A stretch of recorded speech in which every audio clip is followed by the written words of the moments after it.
Welcome back, TNT, as we continue. You would not believe the kind of discussion we had off camera a while ago while we were just preparing for the second round of discussion this evening as we continue with the chair. But I know you're aware our guest is, of course, Minister Cadiz, and he's been spoken to, questioned rather, by a very diverse panel this evening, and I'll take it right back to our next person so as not to waste too much time. Who's got the mic? Good night, sir. My name is Edward Young. I'm representing Take Back TT tonight. Given that the idea of a mass transit system seems to be a hot campaign issue this election season, I was asking what plans, if any, does the UNC have for a mass transit system to alleviate the traffic congestion problem? Yeah. I mean, mass transit is a very interesting business. It's a very interesting discussion. There's so much that goes with mass transit. I'll tell you what happened in the previous administration. The previous administration determined that a rail system was the answer. There was no alternative analysis that was done. There was no proper, there was not a thorough examination of what we needed. How many people were we moving an hour? Where these people were coming from, what time of day these people were moving. As far as the cost was concerned, how you got the relocation of people, of moving people off of land because you had to install a rail system and what have you. So going in with the rapid rail, really and truly, they started off at the last page of the book and then decided to try and justify it, okay? We are doing an alternative analysis to mass transit. Mass transit has to happen, but they're all different forms of mass transit. Mass transit is not only rapid rail. Mass transit is rapid rail, light rail, tram, BRT, which is a bus rapid transit, and maybe sea transport. You could look at mass transit. Has the alternative analysis proved fruitful as yet? The alternative analysis basically shows that we're still doing it, and again, not at this huge cost, all right? This is done by local people, all right? And what we're looking at is to really and truly determine whatever comes out of it, is that going to be good for a 15, 20 year span, okay? One of the big issues with rapid rail is the cost. Rapid rail right now would run the country upwards of about 40 billion TT dollars. That's just to install rapid rail. Then there's the recurrent expenditure that is going to run into billions of dollars a year, especially where nobody has said whether or not we're going to be using a subsidized fare or we're going to be using market rates to be able to cover the costs. So there's some other issues that you have to be very mindful of. Well, given how intricately linked, the infrastructure is to the Ministry of Transport, can you explain the rationale for the splitting of the Ministry of Works and Transport into the Ministry of Works and Infrastructure and the Ministry of Transport? Well, I must say, we have, 9 agencies that come under the Ministry of Transport. And that's from the airports, the seaports, Maritime Services Division, what is known as the Licensing Office, soon to be the Motor Vehicle Authority. We have VIMCOT, we have National Helicopter Company. Am I missing anybody? That's how many? 9? I lost count. Could be. Hope so. All right. Really and truly that... If I may intervene, Minister, yeah. Is there any plans to improve our airports or upgrade them right now? Yeah. I mean, and again, I'm coming to that. So when you look at the work that the Ministry of Transport is doing, it is a tremendous amount of work. To have it as one mega ministry probably is not the best thing. Ministry of Works, their job is building the infrastructure. Ministry of Transport manages already various entities. Again, you ask about the airport. Piarco Airport should be a winner airport. Piarco Airport, we have the excellent runway, we have an excellent basic structure, okay? But it needs all kinds of other things. We need to turn Piarco Airport into a large commercial entity like Miami International, like Gatwick, like Heathrow, New York, Pearson in Canada, Las Vegas Airport, you name it. All right, and that is that is the direction that we're going in. And at the end of the day, what I'm looking at is that all the agencies that come under the Ministry of Transport no longer will be depending on government subsidies. Even though we will not be removing the subsidy, but there's a different way in which we can manage our business rather than every time you need 5 cents, you have to run down by the Ministry of Finance for it. We can find other ways of monetizing. For instance, Piarco Airport has 2,000 acres of prime property just sitting there, doing squat. all right? Yes, And therefore, there's all kinds of other ways you can do it where you're not going to be entirely dependent on the public purse.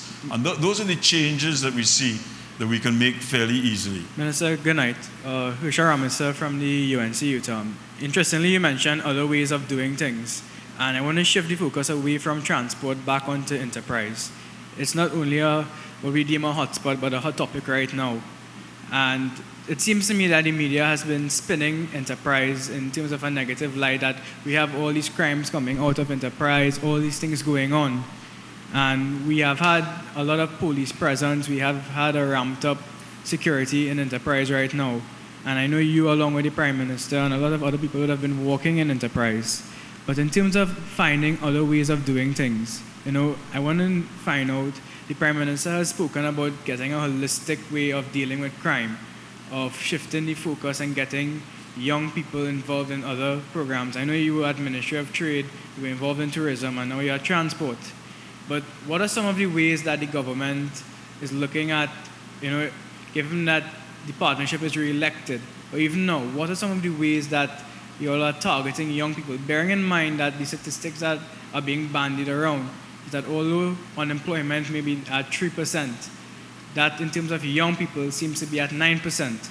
So, what are some of the initiatives, whether it be the ministries or as a member of parliament, for the area for Chaguanas East and Chaguanas on a whole, because they are fighting Chaguanas to become the next city in Trinidad. What are some of the things that the government is doing to ensure that, whether Chaguanas become the next city, or, some of the initiatives to help young people move forward in building Trinidad and Tobago? Well, I mean, Chaguanas has... Chaguanas is an excellent community. Let me say that up front. Right? It's an excellent community, but it has its challenges. We have challenges like any other community in Trinidad and Tobago, where you have some levels of unemployment that might be higher than in other parts of the country. You have issues of social issues, single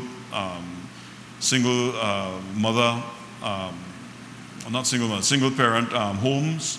And there's a lot of that. I mean, the people who come to see me in the constituency, some of the stories that you hear are not very pleasant stories, all right? And it's about really and truly how do we fix that first, all right? For somebody to get up in the morning, to leave 3 kids at home, 4 kids at home, to go to work, to go and work at a minimum wage level, to work the entire day and to come back home. What are you doing with your kids? I mean, there's all kinds of other things that we're doing, all right?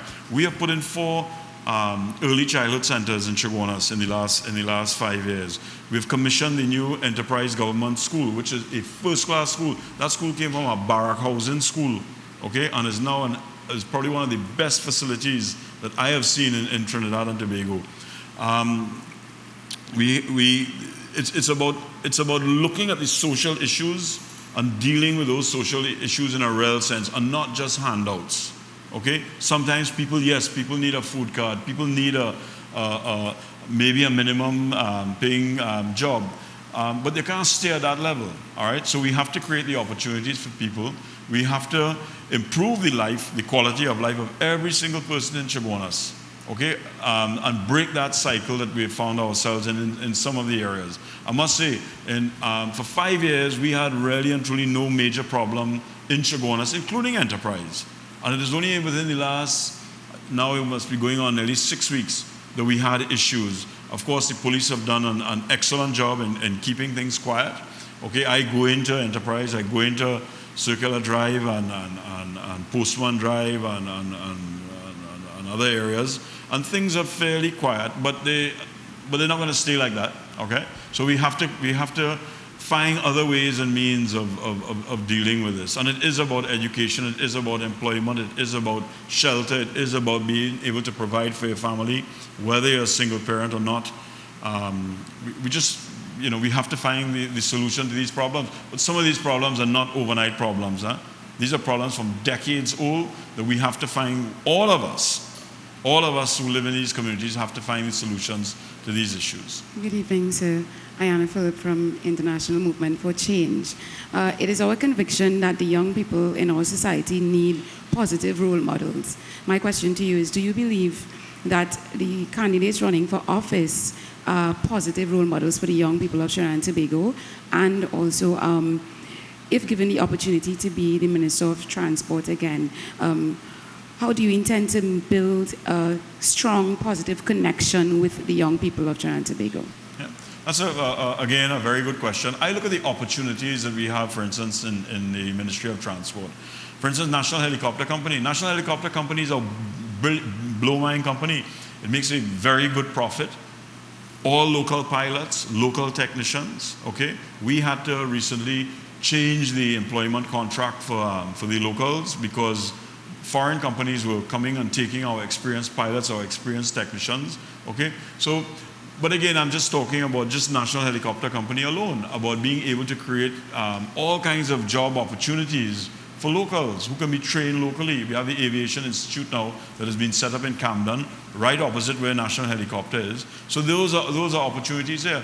I look at the ferry service that we have, the Tobago ferries. The Tobago ferry service should be run by locals. We should have local captains, local chief engineers, local first mates. All the crew on those vessels should be local. You can go down to UTT Maritime down in Chaguaramas, and you can in fact graduate with the basic courses that are required to become a ship's captain, to become a chief engineer, to become first mate. All of that is there. It is all there. But when you go to these institutions like UTT Maritime or this, or Minister, just interject. I mean, we're talking about the things that we have established now, but we're also looking. I mean, I bring it back to Chaguaramas again. Look at the central area. You know, we have now in the Caribbean the first aquatic center. We have in the Caribbean now the cycling center, the velodrome. We have the tennis court. So what are the plans that you all have to get people involved? Well, the thing is that we have created these agencies, these institutions. Some of them were there before. Give Jack his jacket.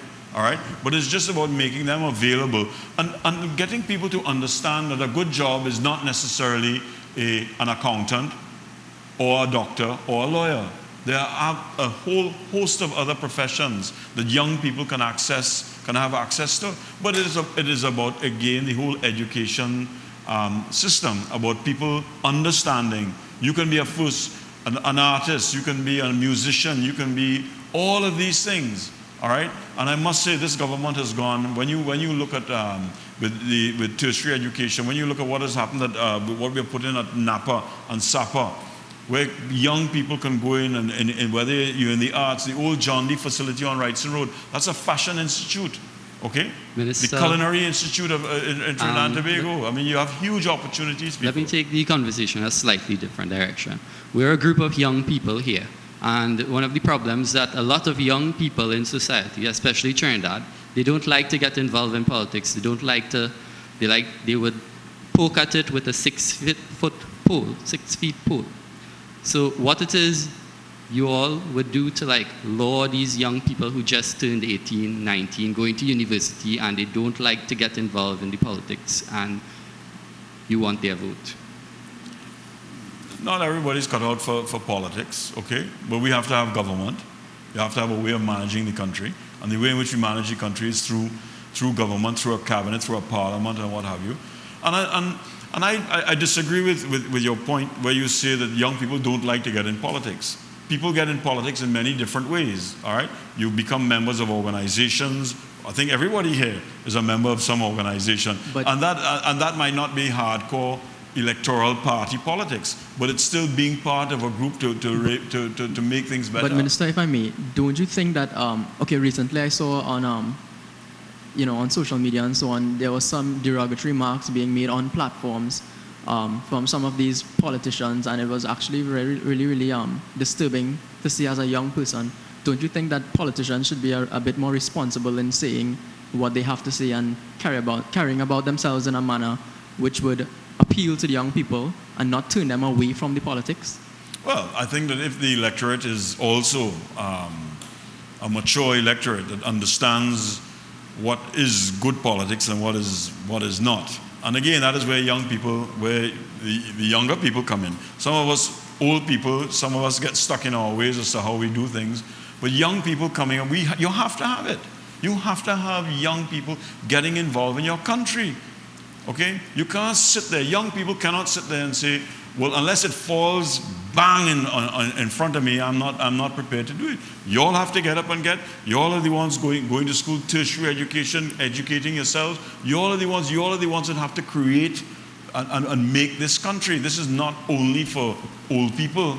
Yes, okay? It's very much for young people. Yes, Mr. Cadiz, I completely agree that youth need to be more involved in politics. After all, we are the future of the nation. But I mean, at the end of the day, the question the panel is posting is how is the UNC, I'm not even going to the People's Partnership, how is the UNC engaging youths into day-to-day politics? Because I mean, I was looking at a Win TV interview with some youths, and there were representatives from various political organizations, but not the United National Congress. They had to air a speech from a youth on the last Monday Night Forum to fill the gap of the missing youth member. So my question is, how are you engaging youths? And I guess I would have to ask, how are you keeping the youths that are engaged furthermore engaged? Because I mean, out of the entire youth, nobody attended the interview.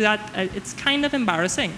So, all right. Well, I can't speak to the circumstances that happened in that particular instance. But all parties engage youth. Okay. I mean, in the UNC, I see young people. I go to meetings and I see young people. We have young people in the parliament. Okay. When I say young people well, 5 years after, they might be 30 now, but when they came in, that they were in their mid-20s, okay? I have Vandana Mohit, who is the counselor in Konupia. Vandana is 24. She came in when she was, I think, 22. She's been a counselor for 2 years, okay? Of bringing in, but it is all well and good to say that the UNC has to engage young people, but young people also have to commit, and it's a huge commitment when you're committing to public life and what have you. I mean, there's all kinds of things that have to go by the wayside, okay? And maybe many young people are saying, look, that's not for me as yet, okay? I have a career I have to build. I have to finish my school. I want to build a career. Maybe when I'm 40, 50 years old, I'll get involved in politics. Mr. Okay? If I may, not to cut you across, you talk about providing these opportunities of jobs and infrastructure and positioning. Are you providing actual jobs, or is it like making youth economical slaves? Because at the end of the day, there's so many contract jobs. Everybody on contract this. Sometimes it becomes so difficult to actually even buy a car. What does these jobs provide for us? What security? Because at the end of the day, we are all trying to better ourselves, as you say, a better society. Can you say what is this government planning to do about that? Well, I mean, the issue of contract jobs will always be there, but you don't have to work for government, okay? I have never worked for government up until my stint in politics. I was 35 years old when I started my own business. I had 7 jobs before I opened my own business, okay? So, I mean, okay, and I'm not saying that everybody could be like Steve, all right? But the fact of the matter is that I went to work for myself because I had to go and work for myself, because I was finding myself going along a road where I would not be able to be employed. Nobody would employ me, so I had to go and work for myself. All right, it worked out well for me. Okay, but you don't have to work for government. You don't have to be a contract worker with government. There's huge people. Listen, there are huge opportunities out there. Okay, you have to go after it. You have to go and fight for it, and sometimes you're very much on your own, nobody to help you. But that's life, people. That's how it works. Excuse me, Minister. Before we continue, we just got about 10 more minutes before we wrap up this evening's program, and we want to take a quick break and come back. I mean, it's a very healthy conversation and a very interesting exchange, I think, in this round. And we're going to come back with the final round of questions from our panel after we take this very short commercial break. Okay, this is The Chair on STV, Real TV. We'll be right back after these. Well, it's politics time again.